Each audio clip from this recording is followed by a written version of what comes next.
సరే సరే పెట్టేస్తే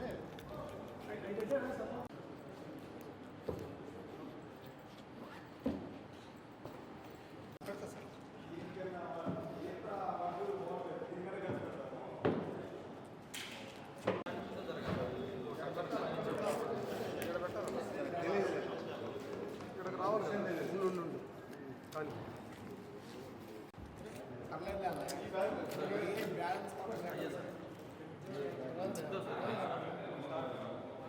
ఇవన్నీ పైకి పెడితే బాగుంటుందండి.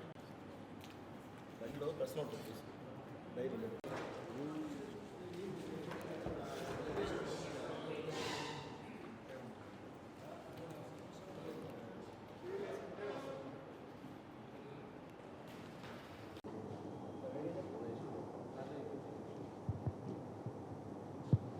అందరికీ నమస్కారం. రాష్ట్రంలో త్వరలో జరగబో ఎలక్షన్స్ దృష్ట్యా జిల్లా ఎస్పీ గారైన డాక్టర్ తిరుమలేశ్వరరెడ్డి ఐపీఎస్ గారి ఆదేశాల మేరకు నెల్లూరు నగరంలో రూరల్ ప్రాంతంలో పోలీసు వారు ఇటీవల కాలంలో తనిఖీలు చేయుచున్నారు.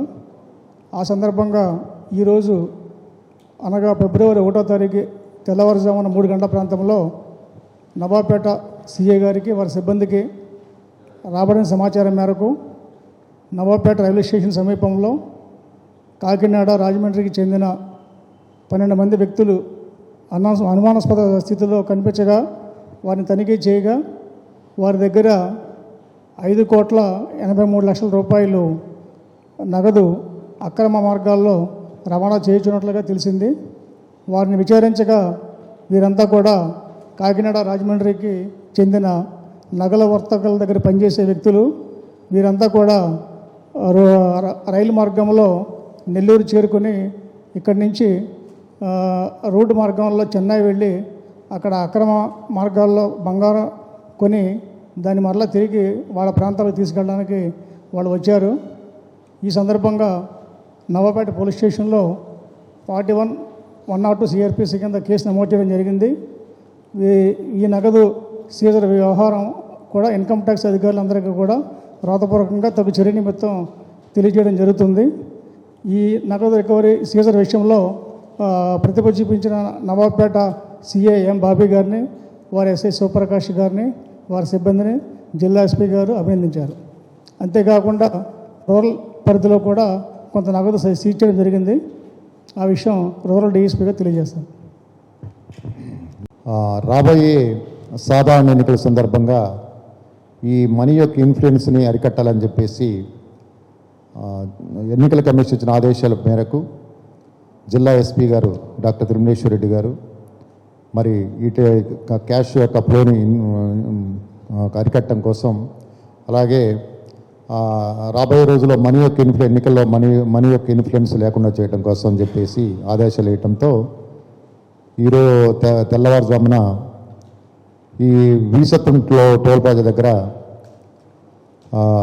వీసత్రం సి అంకమరావు గారు, వారి సిబ్బంది రాజారాం, శ్రీహరి, సుబ్బారావు, పెంచలయ్య, శ్రీనివాసులు, అలాగే పగలకూరు పిసి ప్రతాప్ వీళ్ళందరూ కూడా నిఘా ఉంచి మరి విజయవాడ నుంచి పాండిచ్చేరి వెళ్తున్నటువంటి కృష్ణా ట్రావెల్స్లో ఈ ఏదైతే నగదు మన దగ్గర ఇప్పుడు ప్రదర్శించే నగదును తీసుకెళ్తున్నారో నరసరావుపేటకు చెందినటువంటి 3 వ్యక్తుల్ని అదుపులో తీసుకొని వారి యొక్క వాంగ్మూలం మేరకు 1,40,50,000 రూపాయలని స్వాధీనపరచుకోవడమైంది. ఇందులో మరి అందరూ కూడా డిజిటల్ ట్రాన్సాక్షన్స్ ప్రమోట్ చేసిన టైంలో ఈ జిఎస్టీ ఎగ్గొట్టాలని ఈ విధంగా మరి వర్తకులు, వ్యాపారస్తులు మెడ్రాస్లోకి వెళ్ళి అక్కడ ఈ బంగారు బిస్కెట్లు కొని వాటిని ఎవరైతే దీని బిస్కెట్స్ డిమాండ్ ఉంటుందో వాళ్ళకి అమ్మటం జరుగుతుంది. దాంట్లో ఈ మార్జిన్ ఉంటుంది వాళ్ళకి. ప్రతి కేజీకి 20,000 రూపీస్ వస్తుంది. కాబట్టి ఒక 2 కేజీలు తీసుకెళ్తే 40,000 రూపీస్ వాళ్ళకి లాభం వస్తుంది పర్ డే. కాబట్టి దీనికి ఆశించి వీళ్ళందరూ కూడా ఈ విధంగా చేస్తున్నారు. కాబట్టి ఎవరు కూడా బిజినెస్ చేసే వాళ్ళు ఎవరైనా కూడా డిజిటల్ ట్రాన్సాక్షన్స్కి వెళ్ళాలని ఈ విధంగా క్యాష్ని ద్వారా ట్రాన్సాక్షన్ చేస్తే అది దాన్ని స్వాధీనపరుచుకుంటే మరి జిఎస్టీ సంబంధిత ఇన్కమ్ ట్యాక్స్ డిపార్ట్మెంట్ కన్నా దీని అంతే వాళ్ళకి పెనాల్టీ కూడా ఎక్కువ ఉంటుంది కాబట్టి దయచేసి ఎవరు కూడా ఇంకో విధంగా కామన్ పబ్లిక్ కూడా మీరు ఎవరైతే ఏ ట్రాన్సాక్షన్ కోసం ఒకవేళ ఇళ్ళ స్థలాల కోసం అని ఇంకొకటి ఏదైనా కూడా క్యాష్ని క్యారీ చేయటం మాత్రం మంచిది కాదు.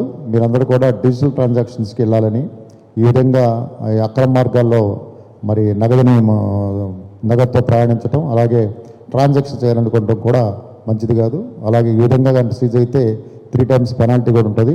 మీడియా ద్వారా తెలియపరిచేది ఏంటంటే పబ్లిక్ అందరూ కూడా కొంతమంది ఇన్నోసెంట్గా తెలియక చాలామంది చేస్తూ ఉంటారు క్యారీ చేయడం. ఎందుకంటే మ్యారేజెస్ కోసం అని చెప్పేసి ఈ జ్యువెలరీ కొనడానికని బట్టలు శారీస్ కొనడానికి వెళ్తూ ఉంటారు. వాళ్ళందరూ కూడా అలర్ట్గా ఉండి మీరందరూ కూడా అకౌంట్ నుంచే మీరు ట్రాన్సాక్ట్ చేసుకోవాలి. లేదంటే ఈ అన్అకౌంటెడ్ మనీ కింద సీజ్ అయితే మీరు చాలా ఇబ్బందులు పడాల్సి వస్తుందని తెలియపరుచుకుంటూ మీ అందరి ద్వారా పబ్లిక్ అందరూ కూడా అవేర్నెస్ క్రియేట్ అవ్వాలని తెలియజేస్తున్నాం. Thank you.